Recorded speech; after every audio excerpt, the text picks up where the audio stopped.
Hello everyone and welcome to our week 3 for our course Systems Integration and Architecture. In this week, we will talk about the different types of system integration. By the time that you're hearing or watching this video, I hope that you are all safe and healthy. So let's start with our discussion.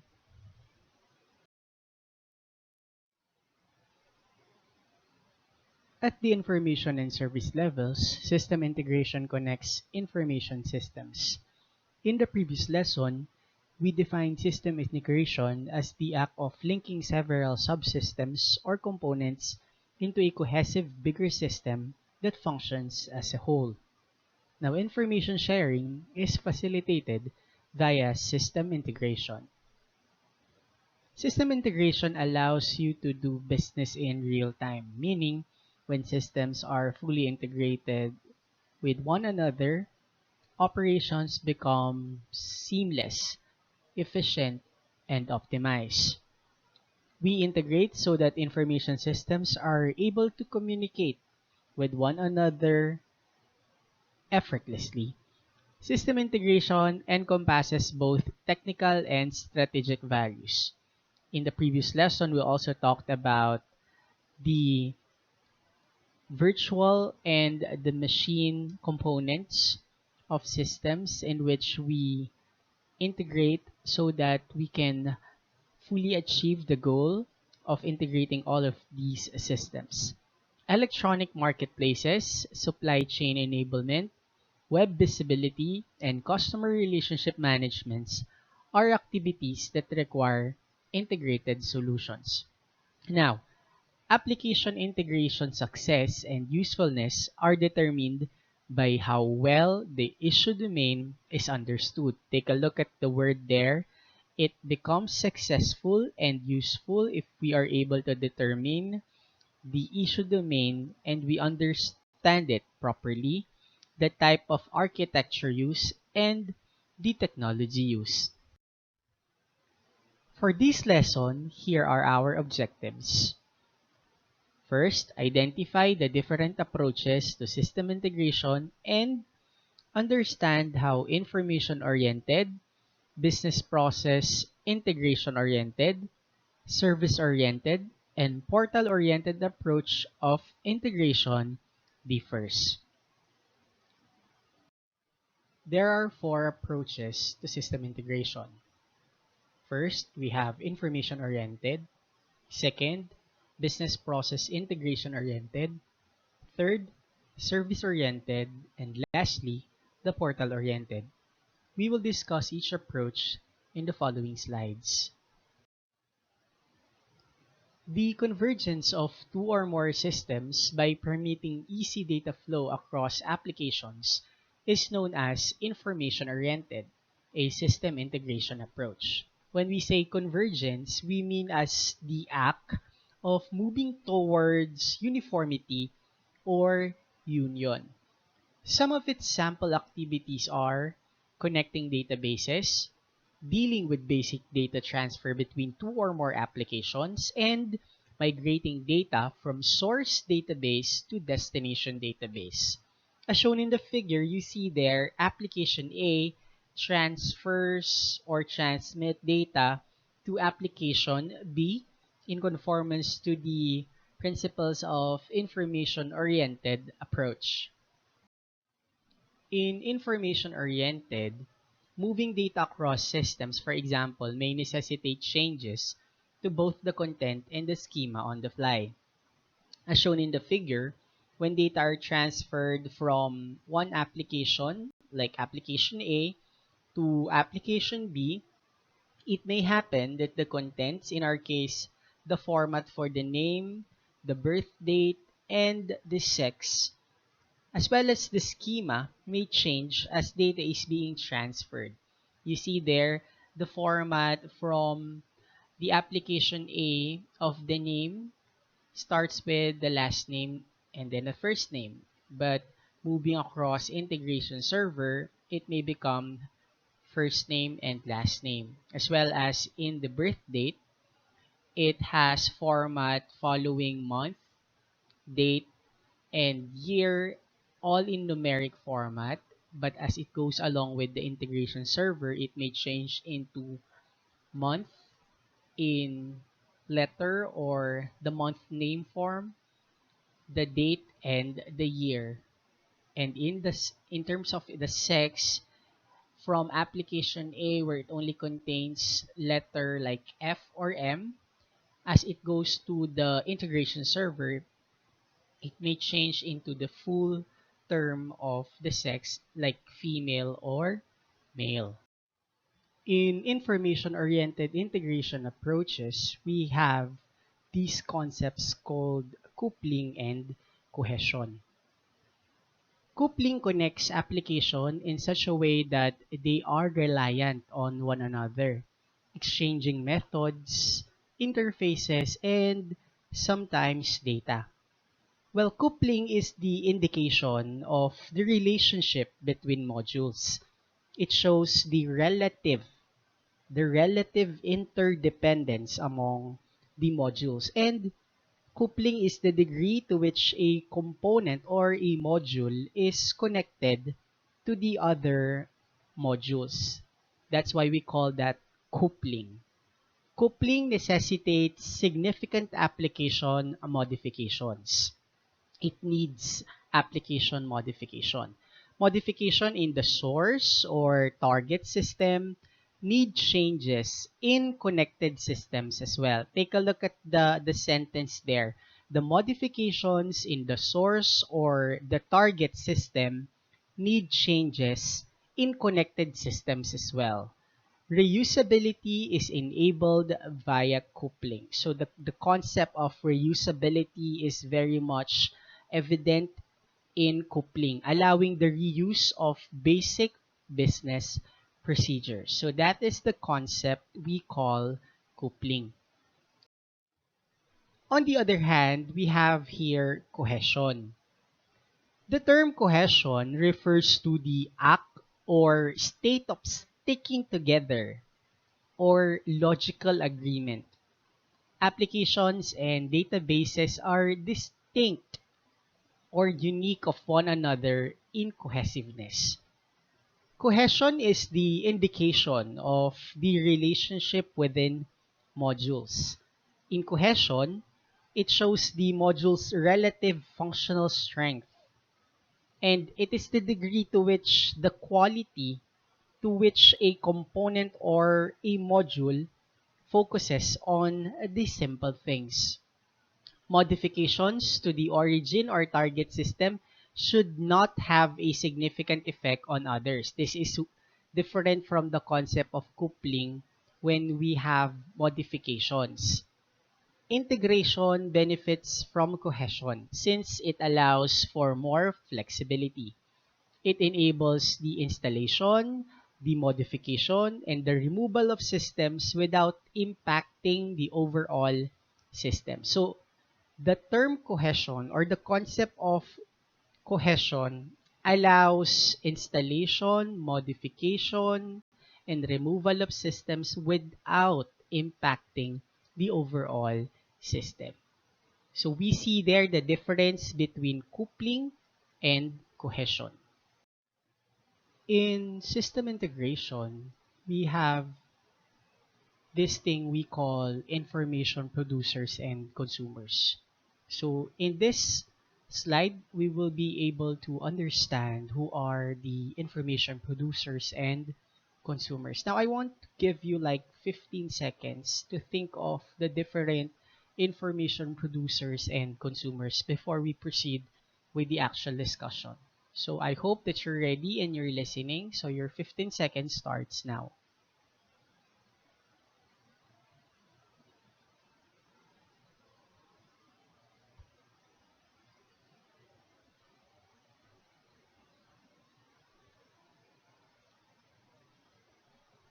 Well, time's up. So let's see who are the information producers and consumers. The entities that create and consume information are known as the source and target systems. So some of the examples of systems that create and consume data are the following. Like we have database integration using SQL or JDBC, some applications like API and adapters, user interface, for example, screen scrapping, and embedded devices like temperature sensors, call counting machines, and the like.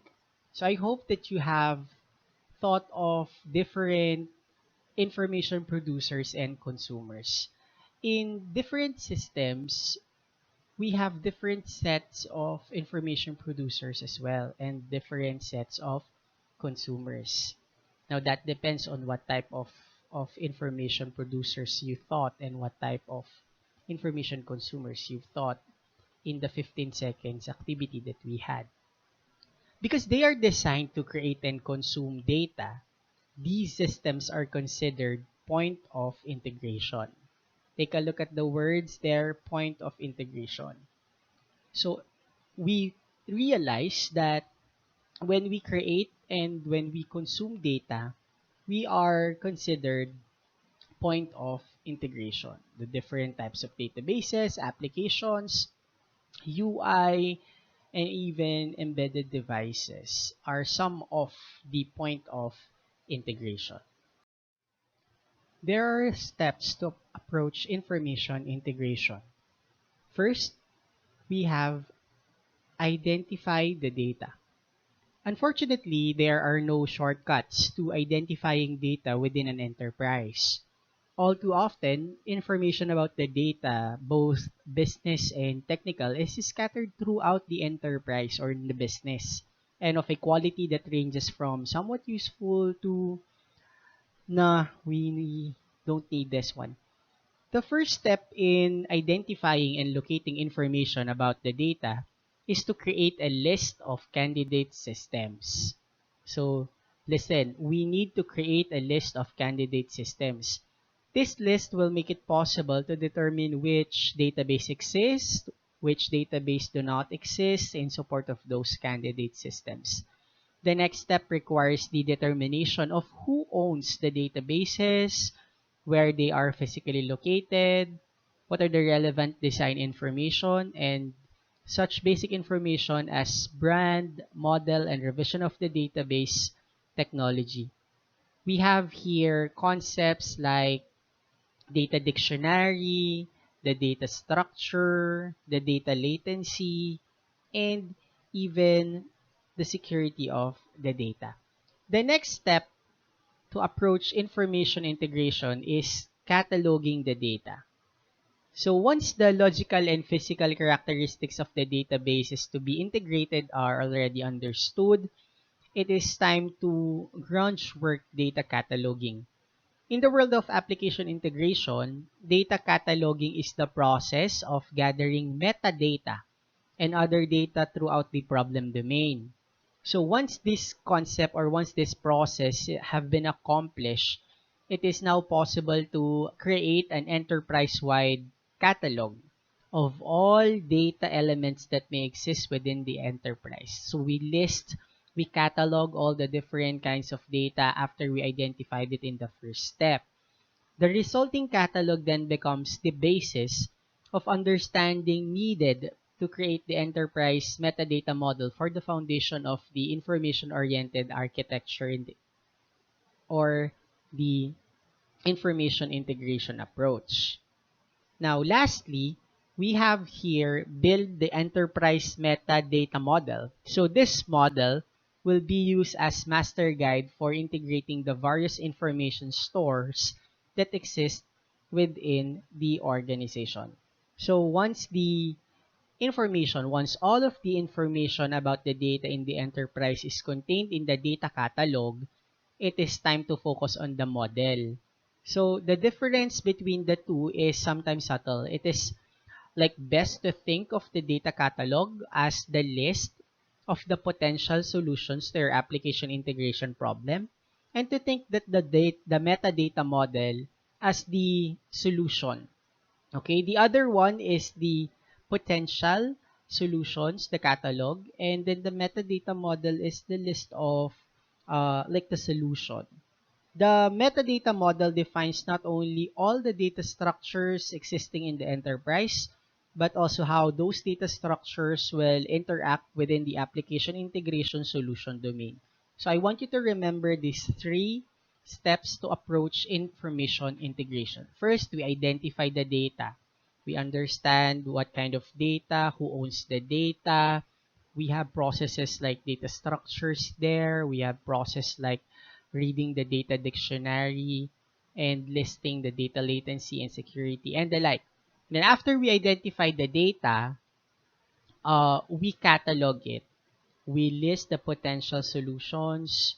And once we're done with cataloging the data, we come up with an enterprise metadata model. So these are the three steps to approach information integration.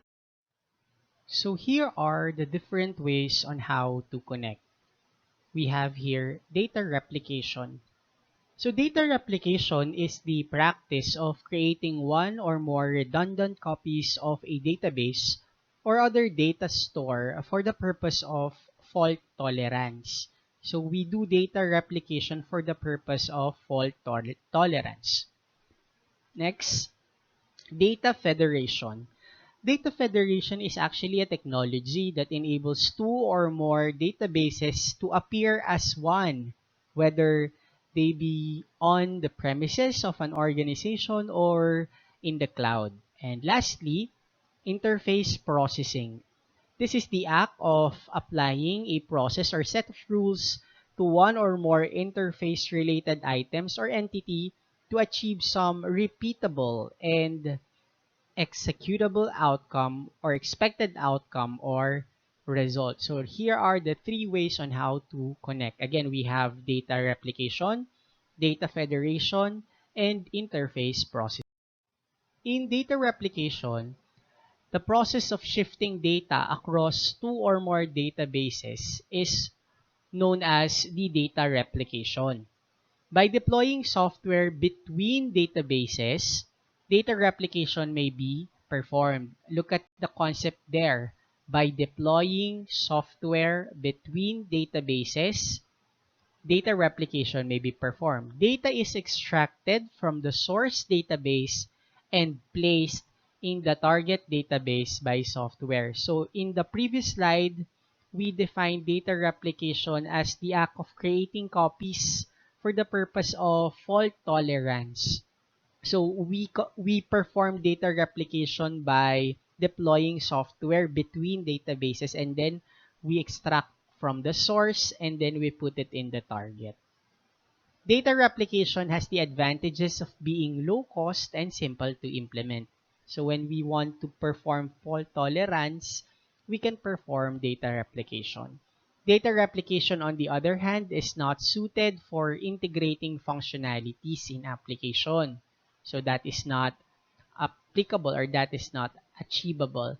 That is, if data is linked to methods or if data is shared with methods.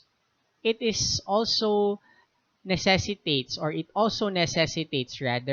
modifications to the source and destination apps. Take a look at the image there of a data replication. So we create duplicate copies when we conduct data replication.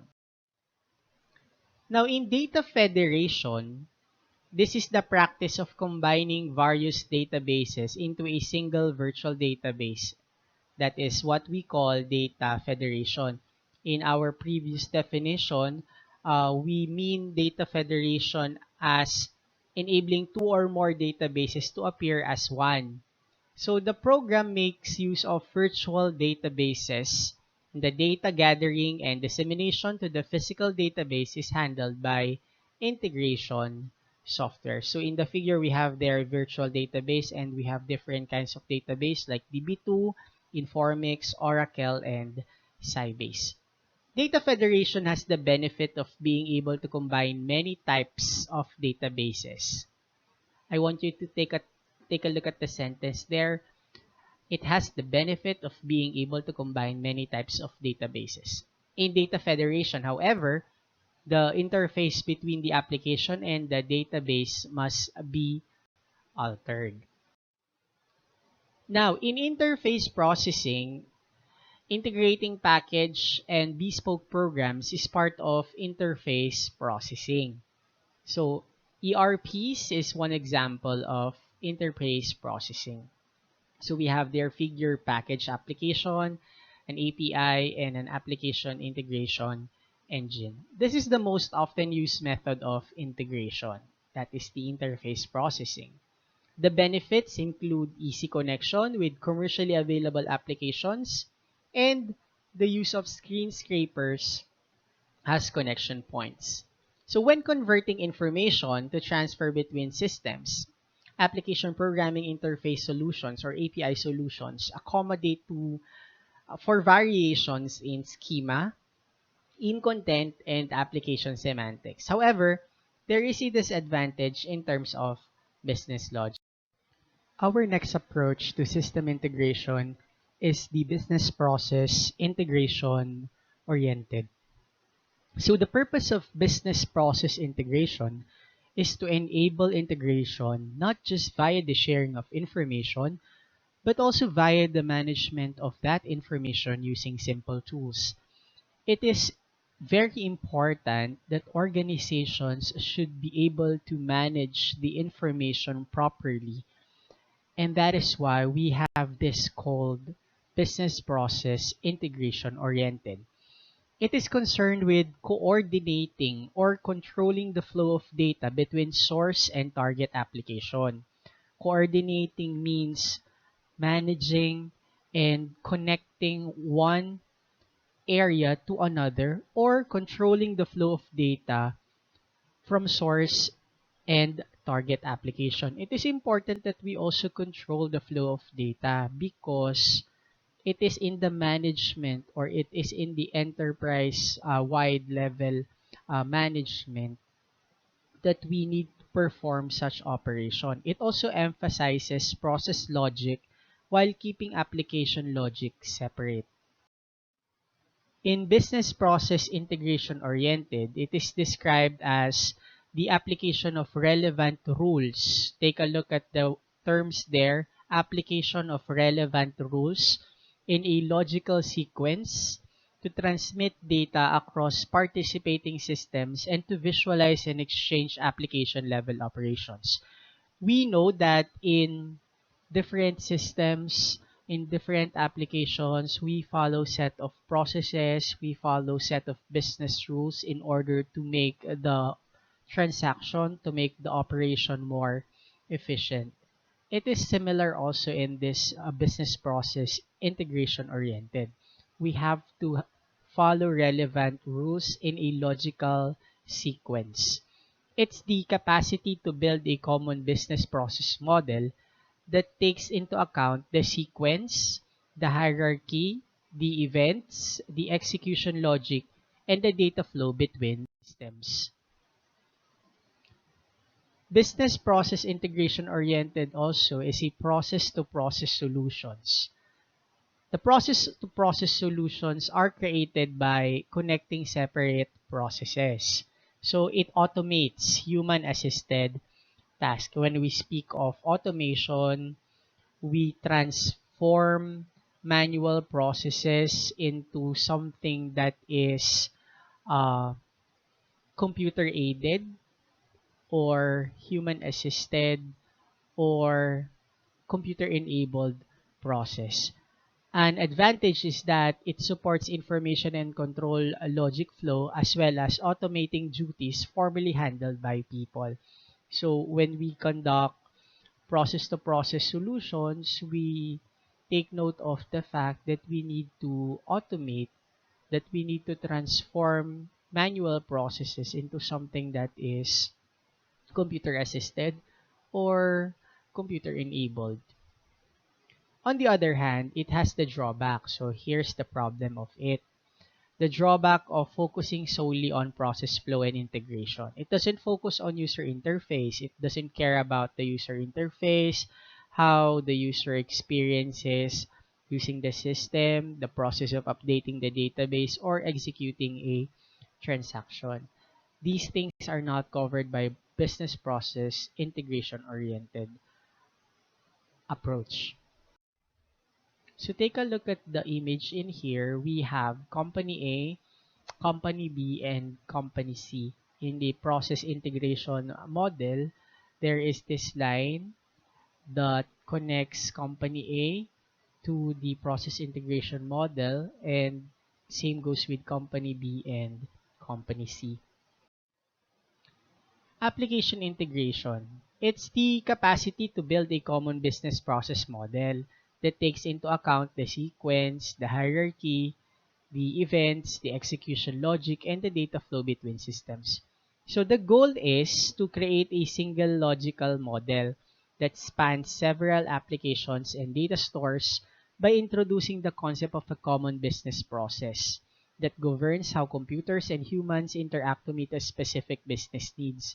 So when we integrate applications, it is important that we consider devising or creating a single process, a single general or generic or large process in order to govern the different processes and the different transactions that happens in the enterprise or in the organization. So why do we need to create a a general or a single process for this matter? Because imagine in the previous examples that we had, when we have 10 different kinds of systems with different sets of users, with different sets of functions and procedures, and different sets of process flows and business rules, there might be some complications. We remember that in the previous lesson, we say that when system becomes larger, it becomes more complex to the growth of the organization. So it is important that we need to create a single logical model that governs everything, that governs different applications connected in uh, the organization. So this is the objective. The objective is to provide a control method that describes and implements information flow and the invocation of processes across multiple systems. Even if we have different kinds of modules connected or integrated in it, we need to have a single flow or single general rule that governs across multiple systems. So you have there the common business process model on top of the image, even if we have different kinds of processes governing company A with letter A, B, C, and company 2 with letter D and letter E. So there is this what we call the common business process model. Technology concepts. So here are the different technology concepts in relation to business process-oriented approach. So we have graphic modeling tool. This is where business model is created and defined. So we have different graphic modeling tools available on the internet. You can check them out if you have time to get to know more about this and to learn more how to use this different graphic modeling tool. Next is business process engine. It controls the execution of the multi-steps business processes and maintains state and the interaction with the middleware. Third, we have here business process monitoring interface. It allows end users to monitor and control execution of a business process in real time, and it optimizes where needed. The business process engine interface, on the other hand, allows other applications to access the business process engine. And lastly, the integration technology or the middleware connects the source and the target system. So these are the 5 technology concepts that we need to consider in relation to business process-oriented approach. The graphic modeling tool, the business process engine, the business process monitoring interface, business process engine interface, and the integration technology or the middleware. There are 3 levels of technology. One is process modeling. Process modeling is the information mobility is specified in process modeling. So we have been introduced to different kinds of process modelings back in the previous courses that we have taken. We have already accustomed to what is unified modeling languages do and what it's all about. And in process modeling, the common process model, the real things such as corporations, organizations, or individuals, and the source and destination systems are all components of the process model. Remember this, the organization, the corporation, the individual, and the source and destinations of the systems are all component of the process models. The next level is transformation, routing, and rules. Information movement and formatting occur as a result of transformation, as a result of routing, and as a result of rules. So routing makes it possible to retrieve important data from any source application, target application, or data repository. That is what routing is doing. And lastly, the message service.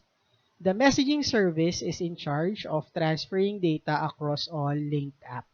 So in system integration, as far as business process-oriented approach is concerned, we have three levels of technology: the process modeling, the transformation routing and rules, and the message service. The third approach that we have here is the service-oriented application integration approach. At the service level, service-oriented application integration provides a framework for connecting applications. So the idea is to use the internet's capacity to provide well-defined interfaces and directory services for remote application services. So internet is one of the key tools in service-oriented application integration because it provides the opportunity or the capacity to provide services to remote applications and the like. So the technology to achieve the aforementioned aim is web services. That is why internet services or internet connections is one of the highlights or at the core of service-oriented application. So the future of application integration is web services. Today, I know some of you have heard of cloud computing, of different web services over the internet, and the different tools that we have that is available over the internet in relation to system integration and architecture. So here's a simple illustration of a service-oriented approach. So service-oriented integration allows apps to share business logic and procedure, allowing them to work together. Take a look at the figure we have here. For example, application A, application B, application C, and application D. So the service-oriented allows different applications to share their procedures, their business logics in order for them to work together. So connected in the composite application, the end users can is able to access all of them.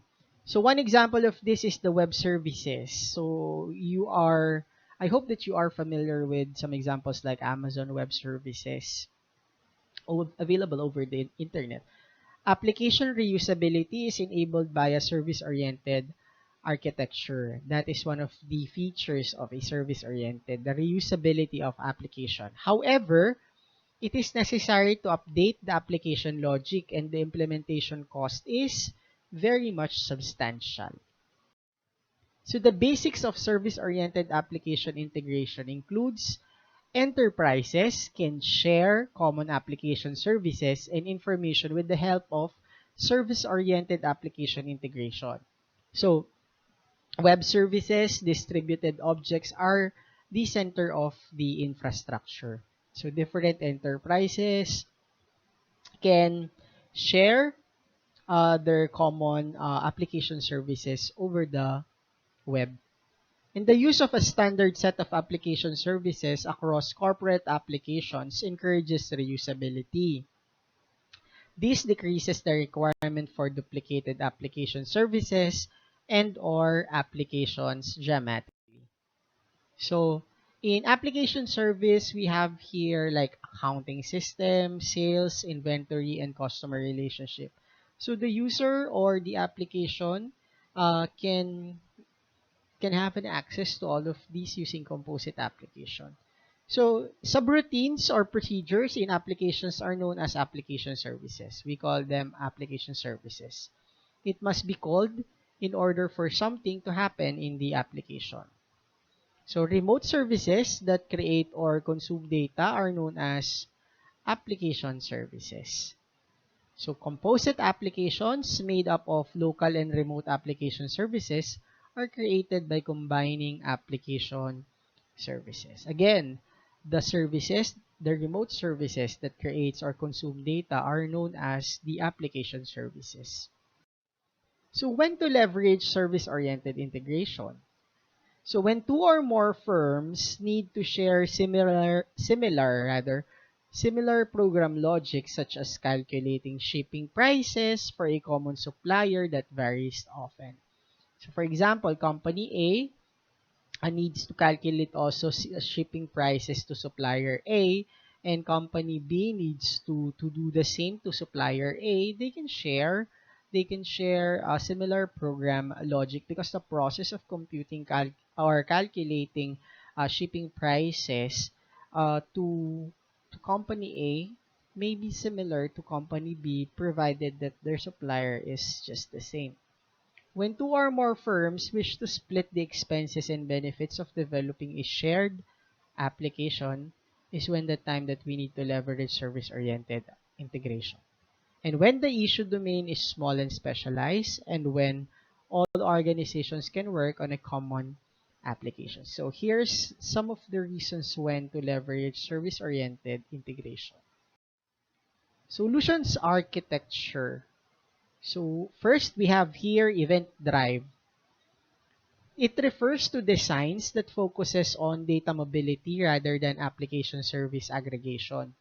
Data is sent from one system to another in support of a specific business transaction, but application services must also be accessed. So that is event drive.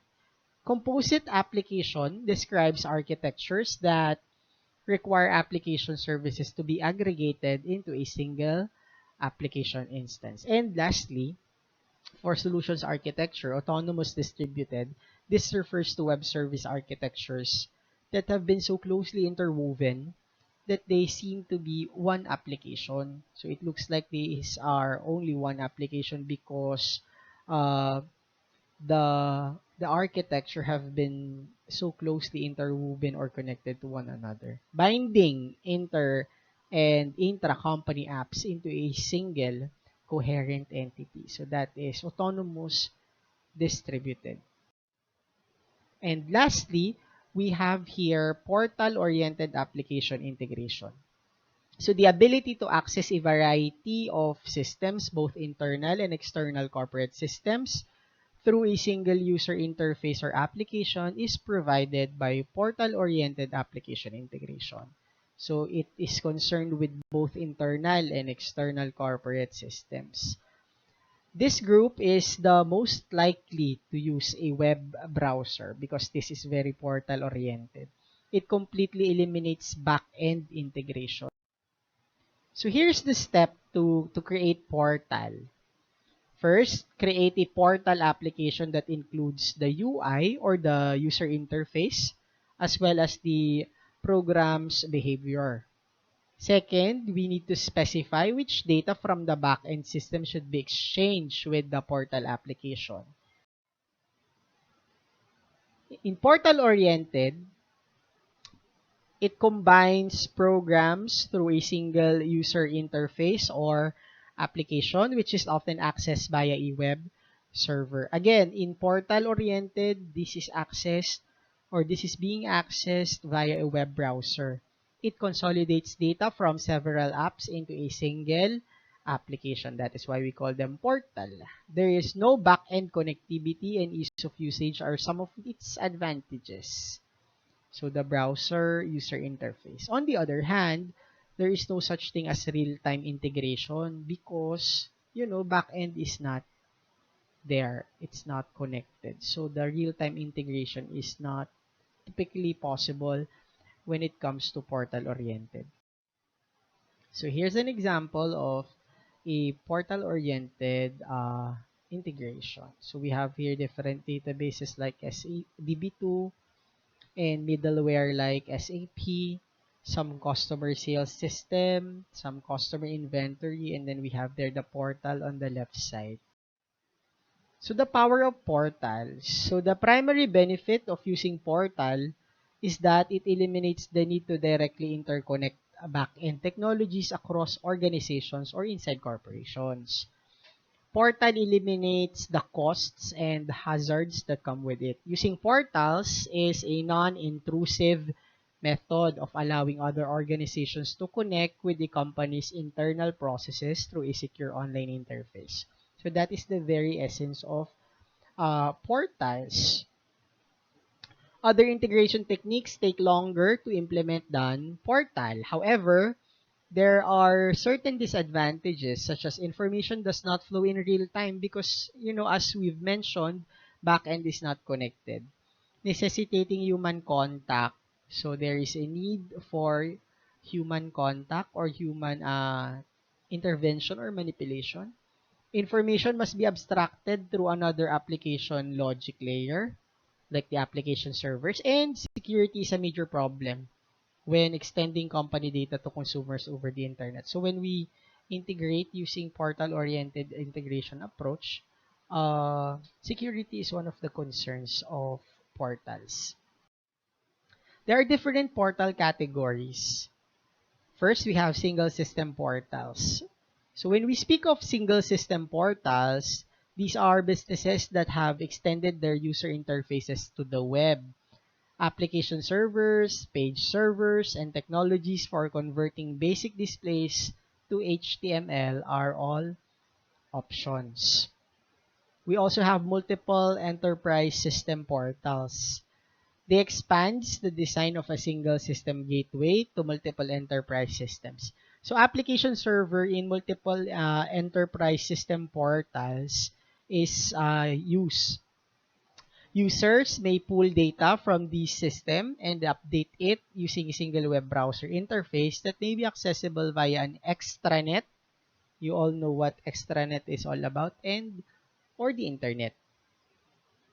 And lastly, we have enterprise portal.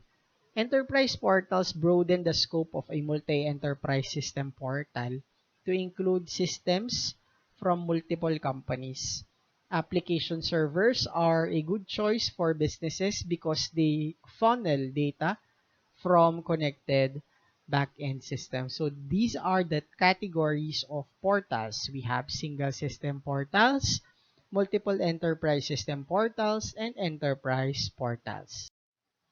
The components of portal architecture includes web clients. So these are the PC or any other device that can display HTML and images and runs a web browser. We call them web clients.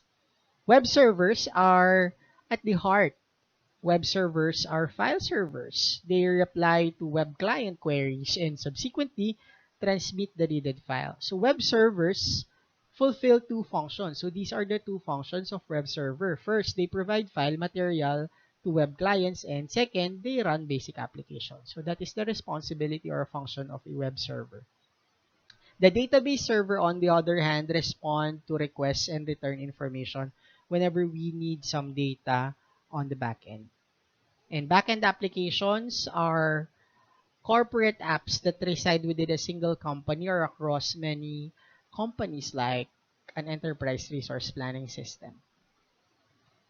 Lastly, application servers provide middle layer between backend, database, and the web server.